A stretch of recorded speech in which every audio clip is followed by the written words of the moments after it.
me first introduce our first speaker. And it's going to be Eric Feldmeyer from DuPont, and he's the Global OT Cybersecurity Leader at DuPont. Eric?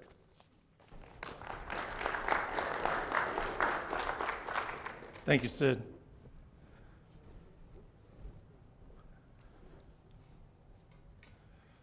Good afternoon. Thank you for attending. I'm going to try to go through what we at DuPont have done in issues for addressing cybersecurity. Our issues were primarily driven by regulatory concerns, and I don't know if anybody's been following the news in DuPont lately, but after we fixed up all those plants, then we separated them off into Comores, and so now DuPont has only a few regulatory sites left. However, we're still going to work on securing the process control network the best that we can. So I've got my little process up there. You can see it was actually founded in clip art. So anyway, we've been through all that. A little bit about DuPont, and I want to show you, the reason the next slide is up here is to show you the amount of diversity that we have, because that factors into what we're able to do with our cybersecurity solution. As you can see, even after the divestiture, we're still left with 5 major business markets, each one of which has a lot of, through mergers and acquisitions, diversity of control systems. So keep that in the back of your mind as I go through here. So what do we need to know about cybersecurity? Give a little bit of credit here to Patrick Bu. He and I presented this last year at APW, Patrick from ABB.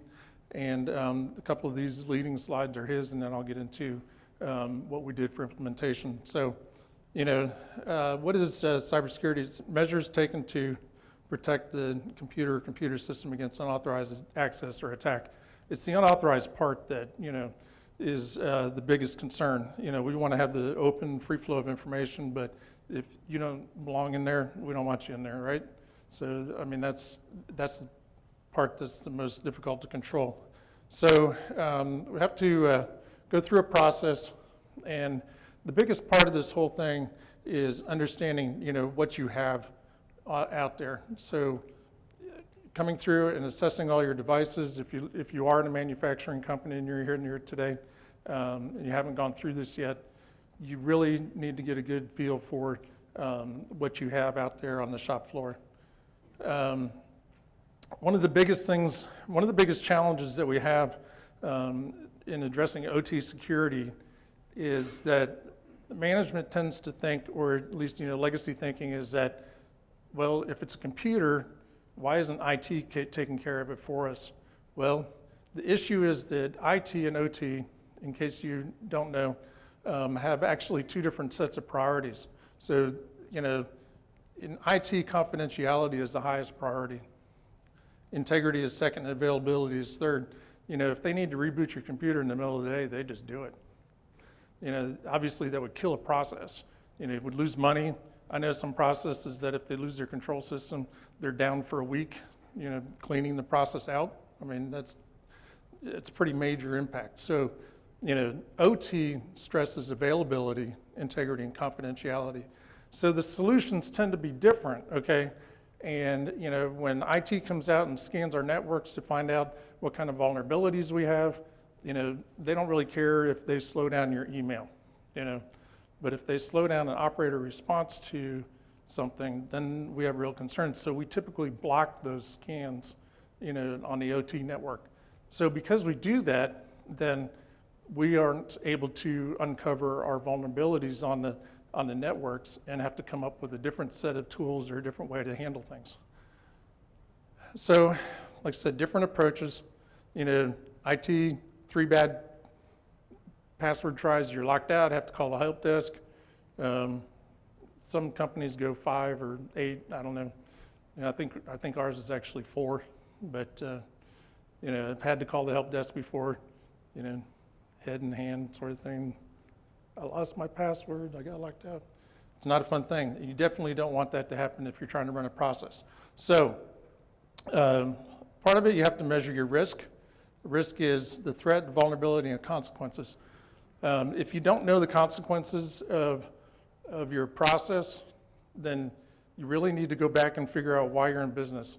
Even if it's not a safety risk, you may have a safety controller running your highly toxic material process, and you don't think that there's a security issue with it.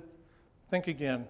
If it's connected to the configuration device through the process control network, then you have a possible pathway for an attack. The other thing is if your process goes down, like I said, you go down for a week, how much money are you losing? Even if you don't blow anything up or have any releases, you're still losing money every time you're down. We had one process, and I can talk about them because we don't own them anymore. And they, sorry, I lost the name of the virus now. That's my bad.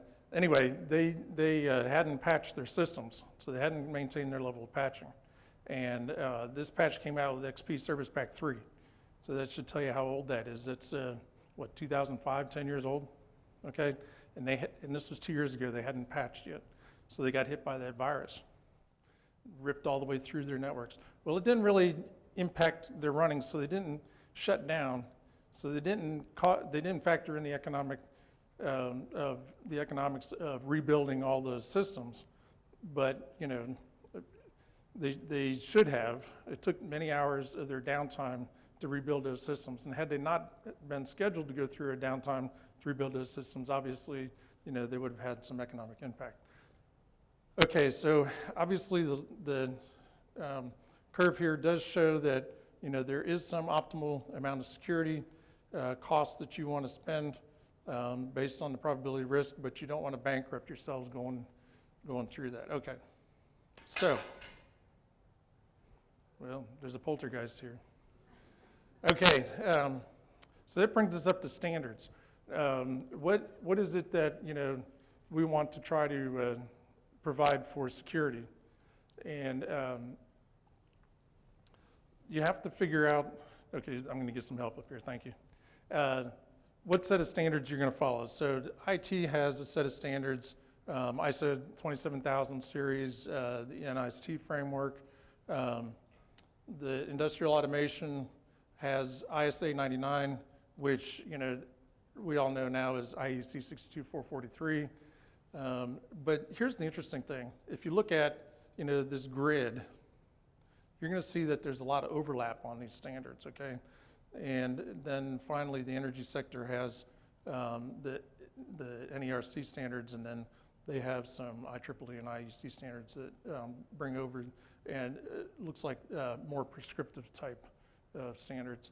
So the big thing we need to focus on as a chemical company is that a lot of our standards were built in-house, okay? We took our IT standards and said, okay, we're going to use those for our process control standards. And so we have this, we're continually fighting these political battles, just to show you where the challenges really are. We want to make sure we're doing things, by industry standard, not by, these homegrown process control standards. Well, okay, look at IEC 62443. Actually, there's another set of standards here that we followed, was called RBPS 8, which is by DHS for CFATs. And you can outline, one for one, almost an RBPS 8 metric to one of our standards and IEC 62443. I mean, there's a high correlation between those two. Anyway, so the biggest thing here, as I said earlier, was you have to know what it is you want to secure. And the best way to do this is to take an assessment of what you have. Now, Patrick and I were talking about this yesterday. Companies do offer this. ABB has a great service they provide for you, fingerprinting. This is not a plug for him. This is just because we shared the talk together. Other DCS companies also have ways to do that. We chose to do our own, okay? We had the resources, we had the time to do it. We actually got started ahead of the curve, so we had a lot of stuff that was already, in-house being developed. But, if you don't have those resources, or you want to make sure that, your vendor can provide you with those assessment, this gives you your baseline. This gives you the where you're going to start with your security of your systems. Some of the things that you're going to end up looking at are listed here. Procedures and protocols. Can't stress that enough. We often overlook that. But if you don't have a procedure that says that Joe Smith down the street is not able to access your network, and he does, when you go to court, they're going to let Joe Smith access your network because you said you had nothing in place that said that he couldn't. Okay, so then there's group security policies and computer settings also. So group security policies is where the real work is. There are very few people in the world, and I'm talking about the world, that actually know which services to turn off in the Microsoft operating systems to kill all those vulnerabilities that are built in. Okay, last count there were 500 that had received their certification or GISSP from GIAC. So 500. We happen to employ 2 of those in DuPont and Chemours now. So that is, it's an art form right now, I have to say, because you can try to be prescriptive with it, and it won't fit for all of those different flavors of vendors that I mentioned that we had, okay? It may fit for one. It may fit for one vendor with one platform specifically, and not any legacy systems. We've had to open it up to be able to pull in the legacy systems. So that's where the real work is. This part here, this is political, procedural, it can happen, and then your architecture and so forth over here, the computer settings. All right, so this is now getting into the meat of my talk, sorry, and I will try to get through this fairly quickly, but this is about the challenges of implementation. So I've already cued you in on, built some clues in your head about how this is. So it's kind of a balancing act, You got to figure out what the management needs are, what the business says they want, what security needs are. Do you have any regulatory concerns? When we first started on this, we had 33 sites that had to have, that fell under regulatory obligations either through DHS or the Coast Guard. And then we had to have the site ability to deliver. Well, again, when we first started out on this, nobody at the site really had any clue about what cybersecurity is. They'd throw a password on the system and think they were done. Okay, that doesn't always work.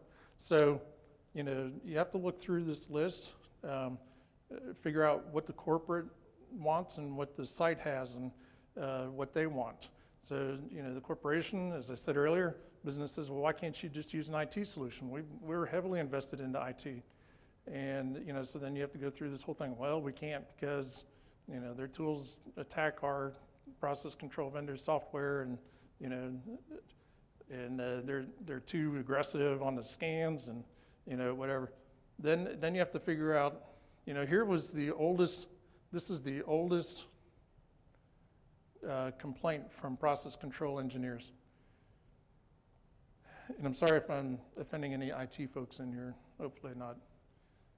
IT works 8 by 5, and we need 24/7 support. If it breaks at Saturday afternoon or Sunday, morning at 2 o'clock in the morning, can I call you? Will you come out to the plant and fix my problem for me? And as we outsource IT now, does that mean that somebody from, somebody halfway around the globe is going to come over here and support our system? How do I get that support? It's my butt on the line, to keep that process running. So, they don't want to implement IT. They don't want IT to run their security, and yet they're forced into having to do it. And so you got to coach them into it and, convince them that we're on their side and, get them going. So there's a trust building that that has to occur in order for that to happen. Okay, so how did we do it? Well, we had our standards. We knew what our direction was, and we had the site down here. And we're like, I got pulled into this 4 years ago to help solve this gap. It's like, we're up here, we got all this, but nothing's happening down at the site. What are we going to do about it? So they searched for a corporate leader. Well, I was the guy who didn't step back fast enough, okay? So I got the job. Actually, you know, the job app was out there for a year, and I finally said, I'll do it. So they've provided me access to corporate leadership. I am a senior engineer, but I have the vice president's ear. So that tells you something. I also have access to the corporate information security officer and the corporate security officer for the physical side. So the corporate security officer is my boss now, but the CISO is, and I have a good working relationship, and the vice president of operations is also supporting this. So that works through here, and have to be able to express your ideas clearly. But here was what I found out was my strength, okay? I have 30 years of process control experience. So I've been in the trenches with the guys, figuring out, you know, why the process is broken, you know, bring it back up. I know several vendors of, not just ABB, there are 2 or 3 others out there that I also know, but it helps when I go to the sites and talk to these people because I know their language. I can speak their language, okay? And I'm learning cybersecurity, but the biggest thing we did was, my wife says, you need to hire a hacker. So we went and bought it. We went and hired a hacker. He works for Chemours now, but we also have the guy that's left in my group right now is very strong on system administration, excuse me. So, and then you have to choose the site leaders. So I have to develop a network of site leaders. And the interesting thing is that since I had all these process control people network, turned out they were the same people. So that task was easy. So now we're starting to close our gap here, okay? All right, so then the next thing was, guess how big our budget was? Anybody have a guess, anybody's budget? Exactly, $0. You get to do this without spending any money. Wow, okay, whatever you say, you know. And it was difficult to figure that out at first, but then you figure, well, you're paying for my time, and you're paying for a couple other people's time. Now I'm going to ask the site to provide their time, and then all of a sudden we have a project going, okay? So that worked out. Our first effort on this, you know, and this helped both sides, helped the site and it helped our group, corporate group, was that we went to our first site and we said, hey, we're going to just kind of SWAT team down there. We have DHS coming in 3 months. You guys aren't even ready. You know, they thought they were ready. We ran down there and did the assessment. They were 27% conformance. We're like, holy cow, guys, come on, let's get together. So we went back the next month, gave them a list of the laundry things to do, and met with them every week on the phone with webinars every week, just driving that program. Finally got them in. So their conformance went up to 100%. They're good to go now. And what they did was 2 things. First of all, showed the sites that we can do this. We're serious about it, including all the hardening services that we talked about earlier. And secondly, it built us, you know, it built the work, you know, model for us. Okay, how are we going to do this, you know, and carry it forward? So what we have to realize is that this is a dynamic thing. You can't just go to a site, drop off the security solution and say, see ya, you're done. Doesn't work that way. Site goes through an upgrade. Guess what? All those security solutions you just put in for the hardening systems, they go away. They go from XP to Windows 7. It's a totally different set of solutions. So you do need to, you know, keep on going and sustain it. And then we as a corporation have to sustain it by, you know, watching industry standards, participating in the ARC forum, for example, and others, so that we can stay in touch. All right, so we're getting there. You know, our little guy over there is pretty happy. We're closing that gap, but we're not all the way there. Why not? Well, we have like 200 sites, and I can go and do this to one site and learn, and then go call another site and, you know, learn from there again a little bit, and then go to another site, and then pretty soon you realize wait a minute, if I have to go 200 sites around the world, how many years is that going to take? So you have to come up with some way to leverage all this stuff, and that requires tapping into the subject matter experts, developing a centralized Windows patching service that is kind of unique. I don't know if you are familiar on the IT side with WSUS. They roll patches out when Microsoft gives them to them on Tuesday, right? You can't do that on the control system. First of all, you have to make sure that the vendor says that all of those patches will work for that particular level of system that they have, and then you can deliver that. Well, we're actually, to be honest with you, we're still working on that, all right? The next thing is like antivirus. So we have central antivirus delivery. We've got that pretty well under control. And then there's some other things that we need to look at. We are stealing the SIM from our IT group, and we've talked about whitelisting and offered it for as a solution for people, and we don't have anybody yet who's implemented that. And then, of course, we want to be able to deliver those policies that I talked to you about earlier from a regionally secure solution. So to follow all this up, you got to let leadership know what's going on. You got to communicate your plans. You got to communicate your efforts. You got to communicate your progress.